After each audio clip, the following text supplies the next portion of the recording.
એકવાર હું મુંબઈથી આવતો હતો ને, એમાં એક સુરદાસ માગતો માગતો ટ્રેન રબાબ નીકળ્યો છે. આંખું વિનાનું અંધારું, મારે આંખું વિનાનું અંધારું.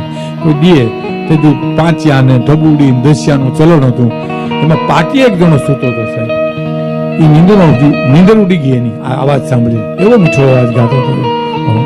એટલે ખિસ્સામાં હાથ નાખીને દસ્યું લઈ ઉપરથી સુરદાસ આમ આગળ વયા ગયા ને, એટલે વચ્ચેના માણસને ઈશારો કર્યો, આ દસ્યું સુરદાસના હાથમાં દઈ દો ને. એટલે દસ્યું સુરદાસના હાથમાં દઈ દીધું. સુરદાસ દુઆ દીધી, બોલ્યા ભગવાન તમારો હારું કરશે. એક જણાએ કોમેન્ટ કરી કે કોનું દસ્યું કોને દીધું અને સુરદાસે કોને દુઆ દીધી. સુરદાસ સાંભળી ગયો. સુરદાસ એટલું બોલ્યો કે હું આંધળો છું ભાઈ, પણ મારી દુઆ આંધળી નથી.